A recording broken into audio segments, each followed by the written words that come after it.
Hello, my name is Hodden. I'm a trainee nurse practitioner working in a nurse-led abortion care service. I'm currently studying at level 7 to gain competency in early pregnancy ultrasound scanning. In this presentation, I will be discussing the role and the limitations of the advanced nurse practitioner within abortion services and the implementation of telemedicine in early medical abortion. With the introduction of nurse education programs, the contemporary role of the nurse has evolved in recent years. Registered nurses are expanding their scope of practice and are working at a level beyond their initial registration. They are taking on more senior and advanced roles. Nurses have developed new roles and have been influential in developing new services to meet the health needs in a variety of healthcare settings. Nurses working at an advanced level use complex reasoning, critical thinking, reflection, and analysis to inform their assessment, clinical judgment, and decision making. They are able to apply knowledge and skills to a broad range of clinically and professionally challenging situations.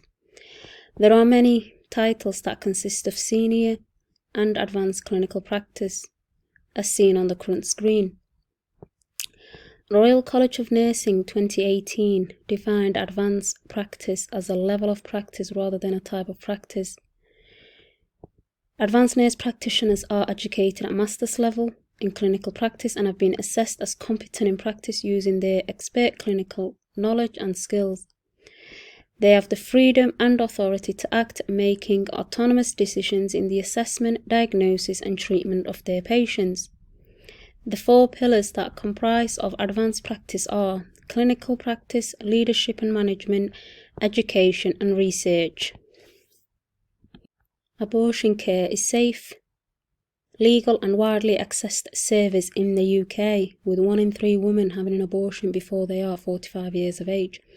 The Abortion Act 1967 was introduced in response to a higher level of unsafe and illegal abortion, as well as high maternal mortality rates. The Act allowed the provision of safe and legal termination within England. Despite the legalisation of abortion and abortion services within the UK, there are many women who still face logistical and personal barriers, such as long waiting times, those who have childcare or work commitment, stigma or privacy concerns. Studies have shown restricting access to abortion care does not lower the incidence of abortion, but can drive women to seek unsafe procedures. A study carried out by the World Health Organization between the years 2010 and 2014 reported estimated 25 million unsafe cases of abortion carried out each year globally.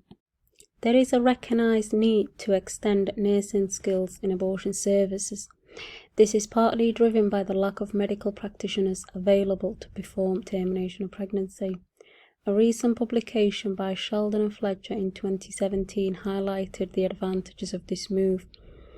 Since the late 1960s, the authorization and provision of termination of pregnancy has been the responsibility of the registered medical practitioner, within the requirements set out in the Abortion Act 1967. Nurses have always played a crucial part in the care of women undergoing abortion. Historically, the role of the nurse in abortion care was limited to providing general nursing care.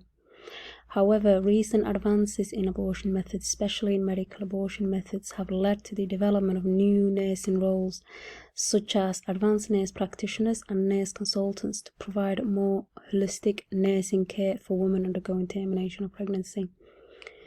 The role of the nurse in termination services was developed in response to many internal and external drivers, such as reorganisation of the NHS, change in commissioning, and the development in the role of the health professional within the NHS. Although nurses play a significant part in planning, delivering, and managing care for women undergoing abortion, due to the legal requirements of the Abortion Act, nurses are not allowed to authorise termination of pregnancy, which can limit the extent of nursing activity in termination services.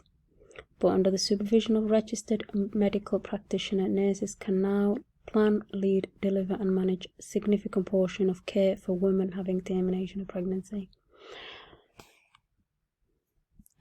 Prior to my role as a trainee nurse practitioner within the abortion service, I had the appropriate training and competencies to perform some advanced roles as specified within the Royal College of Nursing Termination of Pregnancy Framework.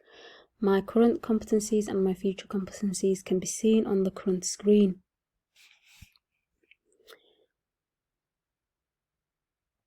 The service in which I work in is mostly nurse-led, with doctors signing the SHA-1 form in good faith and prescribing medication without ever seeing or assessing the woman they prescribing the treatment for.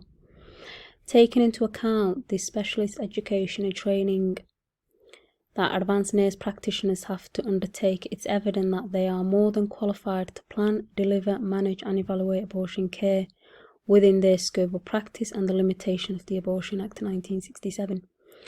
NICE National Guidelines 2019 and the World Health Organization both recommended and emphasized the importance of training and education programs to utilize the role of the nurses and midwives in abortion services. Other recommendations by NICE guidelines included improving access to abortion care, reducing waiting times, choice of procedures for patients, and increasing the expulsion at home for early medical abortion to 10 weeks. There are nurses who have taken even more advanced role within the service I work in.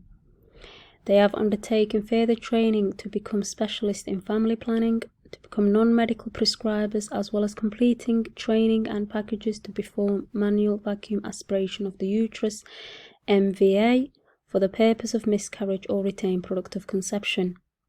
However, as the law stands, nurses cannot perform manual vacuum aspiration of the uterus for the purpose of abortion. Telemedicine is the use of information and communication technology to enhance and improve patient outcomes by increasing access to care and medical information. Telemedicine has been used in healthcare for many years. However, it wasn't fully utilized in abortion services before the COVID-19 pandemic. Access to abortion care was particularly affected by the impact of COVID-19, which prompted policymakers and clinicians to change guidelines and protocols to ensure the safe continuation of abortion care for women. The Department of Health and the Royal College of Obstetricians and Gynecologists published new guidelines which changed the way in which early medical abortion was delivered in the UK. Early medical abortion is the use of two drugs, mifepristone and misoprostol, taken 24 to 48 hours apart to induce abortion.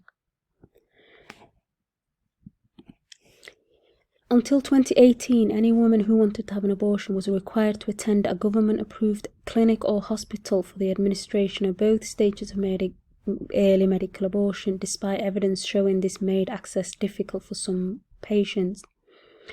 In March 2020, the government changed regulations to enable the administration of mifepristone and misoprostol for early medical abortion prior to 10 weeks in England and Wales and 12 weeks in Scotland. At home, this enabled the provision of telemedicine. The temporary legislations approved women's homes as class of place for both stages of early medical abortion.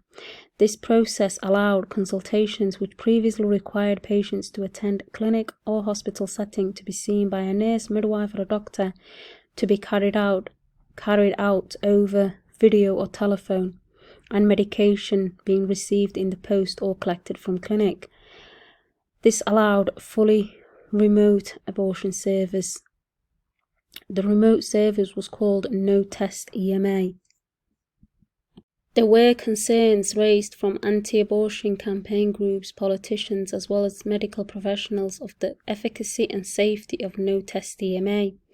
There were concerns of later than reported gestation, which can lead to increased risk of maternal hemorrhage or uterine death if gestation age was more than 24 weeks. Missed ectopic pregnancies, increased risk of retained product of conception, incorrect administration of medication, language barrier for people who don't speak English, poor computer literacy, people who are hearing impaired, as well as safeguarding of vulnerable people. Bettini 2021 argued that although telemedicine in abortion services is a well-established model and has improved patient satisfactory and reduced waiting times. It brings to question whether women who would have turned to unsafe procedures to abort the pregnancy have now found a legal shortcut, which still leaves them emotionally and physically isolated from society. She emphasised the importance of in-person appointments with a health professional, as this provides the best opportunity for women to disclose any safeguarding issues or coercion.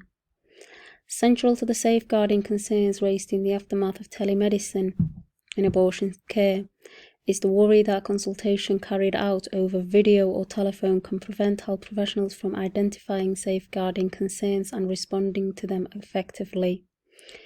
Health professionals are advised not to ask direct questions about safeguarding in the presence of relatives, friends or partners, which can be challenging during a remote consultation, as the health care professional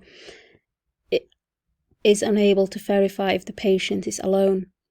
Research has shown that vulnerable women would benefit from easy access to abortion care like no-test EMA. However, those with complex needs will need extra time and support due to their circumstances, as stated in the NICE guidelines to 2010. Despite concerns and criticisms from medical professionals as well as researchers arguing that the use of telemedicine in termination services is flawed, studies have shown a different picture.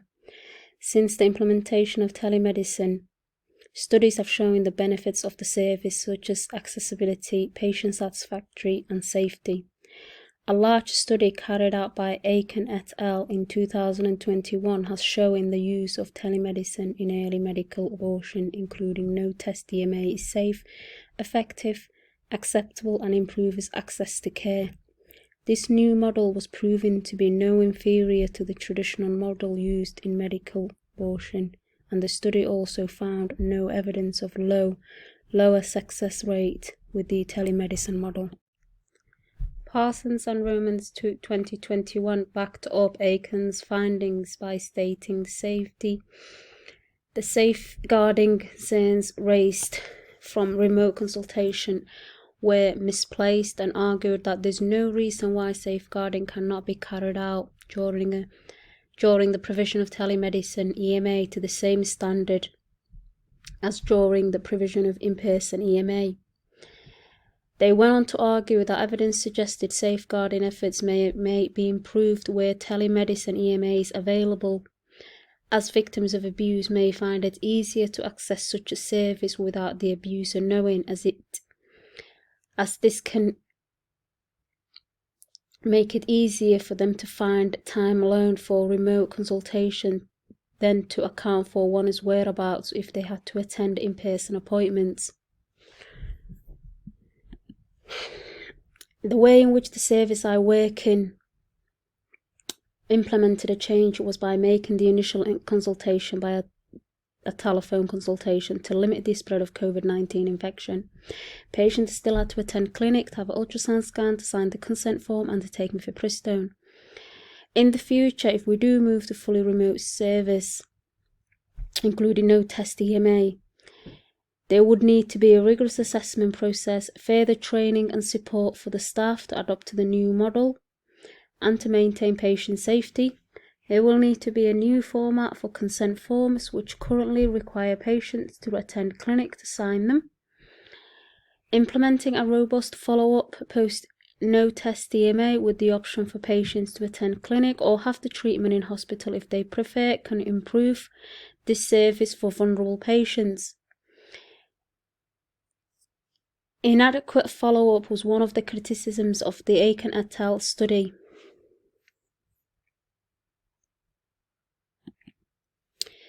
Methods and skills that can enhance this contemporary issue can be seen on the current screen.